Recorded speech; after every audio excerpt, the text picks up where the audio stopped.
ఇక్కడికి విచ్చేసిన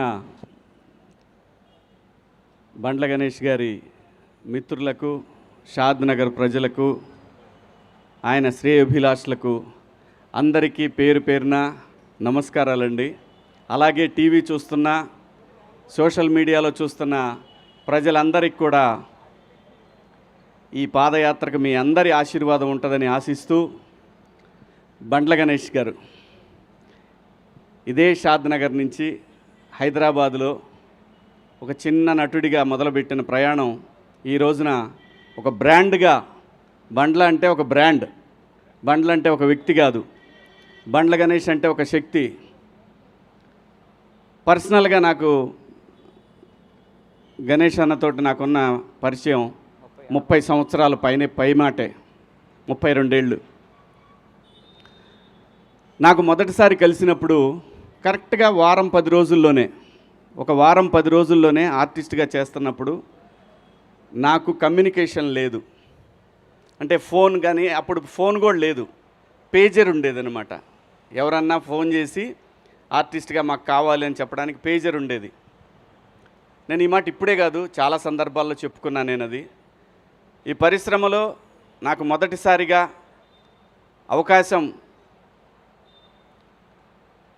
నాగార్జున గారు ఇస్తే, వైవిఎస్ చౌదరి గారి డైరెక్షన్లో, ఆ తర్వాత మొదటి సినిమాగా మాస్టర్ రిలీజ్ అయితే నాకు ఎవరన్నా సహాయం చేశారు అని అంటే అది గణేష్ అన్న మాత్రమే. ఎందుకంటే నాకు అది ఆ రోజు చాలా ముఖ్యం. మనకి టెలిఫోను, ట్రంక్ కాల్స్ ఇలాంటివి ఉన్నప్పుడు ఒక ఇంపార్టెంట్ విషయాన్ని చెప్పాలి అన్నప్పుడు గంటలు, రోజులు తరబడి జరిగేది. అలాంటిది ఆ రోజు నా కమ్యూనికేషన్ అనేది, అప్పుడు అది ఎంత కాస్ట్ కూడా తెలుసా మీకు? అది 4000 5000 ఉండేది. అది రే శివ ఇది ఉంచుకోరా, ఎందుకంటే రూములకు రెంట్లు కట్టడానికి కూడా డబ్బులు ఉంటాయి కాదు, తనకు తెలుసు. సో అలా మా ఇద్దరి మొదలైన పరిచయం. గణేష్ అన్న ఈరోజు ఇంతవరకు వచ్చాడంటే దీని వెనకాల చాలా చరిత్ర ఉంది. ఎంతమందికి సహాయం చేసి ఉంటాడు, ఎంతమందికి ఆస్తులు కొనిపెట్టుంటాడు, ఎంతమందికి తనకు తెలిసిన ఒక మాట సాయాన్ని వాళ్ళు కోట్ల రూపాయలు సంపాదించుకునే స్టేజ్కి తీసుకెళ్ళగలిగాడు. ఇదంతటి కారణం ఏంటంటే మనకు మనిషికి కావాల్సింది ఒక మంచి మనసు, ఒక మంచి సంకల్పం. వీడు బాగుండాలి, వీళ్ళు బాగుండాలి, నన్ను నమ్మి వచ్చారంటే వీళ్ళు నాకన్నా బాగుండాలి అనుకునే ఒక మనస్తత్వం బండ్ల గణేష్ అన్నది. అలాగే చంద్రబాబు గారి విషయంలో అసలు పార్టీలతో సంబంధం లేదు. గణేష్ అన్న అందరవాడు. స్వతహాగా తన కాంగ్రెస్ అభిమానం చెప్పి ముందు నుంచి ఆయన చెప్పాడు. అది మనందరం చూసాం. ఇప్పుడు చెప్తాడు, రేపు చెప్తాడు. మాట మార్చే రకం కూడా కాదు. ఒకవేళ తప్పు చేస్తే లేదు లేబ్బాయి పొరపాటు అయిపోయిందని చెప్పే రకం. అది ఎవరికి ఉంటుందంటే ఒక నిజాయితీపరుడికి మాత్రమే అటువంటి లక్షణం ఉంటుంది. తప్పు జరిగినప్పుడు క్షమాపణ చెప్పడం తప్పు కాదు, పొరపాటు జరిగినప్పుడు నేను మన్నించండి అంటాం తప్పు కాదు.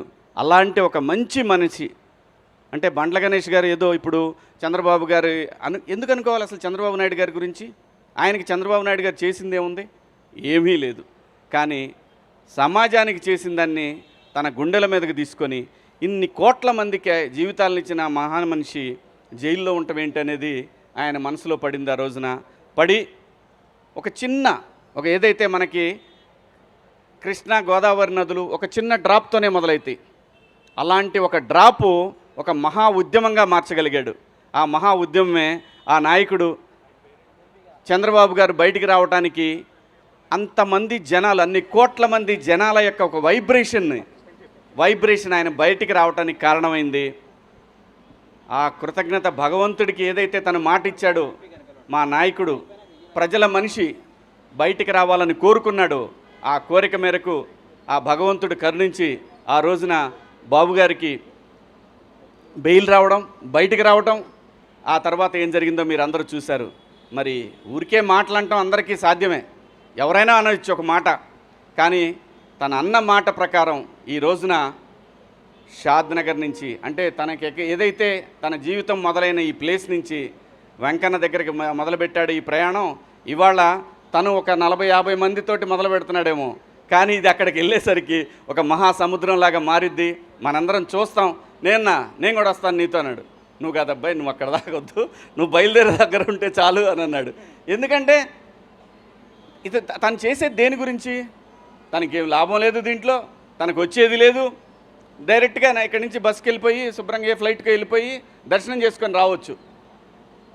ఈజీ, చాలా ఈజీ. మాట ఇచ్చాడు, భగవంతుడి దగ్గరికి వెళ్ళాడు, దండం పెట్టుకున్నాడు, థ్యాంక్స్ చెప్పాడు, ఇది ఓకే. కానీ అలా కాదు. తను ఏదైతే అనుకున్నాడో అనుకున్న మాటని మాట మీద నిలబడాలి అనేది ఒక సంకల్పం ఏదైతే ఉంటుందో ఆ మనిషి ఇప్పుడు మనం చూస్తున్న ఈ బండ్ల గణేష్ గారు ఇంకా ఎక్కడో చూస్తాం, మనం ఇంకా వేరే లెవెల్లో చూస్తాం. ఏ మనిషికైనా అంతేనండి, నాట్ ఓన్లీ బండ్ల గణేష్ గారు, ఎవరైనా సరే ఇక్కడ నిజాయితీ ఉండాలి. ఇక్కడ నిజాయితీ ఉంటే నేచర్ మనతో వస్తుంది, సమాజం మనతో వస్తుంది. అలా గణేష్ అన్న ఈరోజు మొదలుపెట్టినటువంటి ఈ ప్రయాణం మనం చివరి వరకు కూడా వెంకన్న తోడుగా యావత్ 2 రాష్ట్రాల తెలుగు ప్రజలు ప్రపంచంలో ఎక్కడైతే ప్రపంచవ్యాప్తంగా ఒక ఉద్యమాన్ని క్రియేట్ చేయగలిగాడో ఆ రోజున ఆ ప్రపంచవ్యాప్తంగా ఉన్న తెలుగు ప్రజలందరి ఆశీస్సులు గణేష్ అన్నకుంటాయి. మా అందరి అభిమానంతో ఆయన ఎటువంటి అడ్డంకులు లేకుండా స్వామివారి దగ్గరికి ప్రయాణిస్తాడు. స్వామివారి దర్శనం రోజున ఖచ్చితంగా ఎక్కడున్నా సరే నన్ను కూడా భగవంతుడు అక్కడ దాకా తీసుకెళ్లాలని కోరుకుంటున్నాను. ఖచ్చితంగా గణేష్ అన్న థ్యాంక్ యూ. నీ మంచి మనసు, నీ నిజాయితీయే నిన్ను నడిపిస్తూ ఉంది.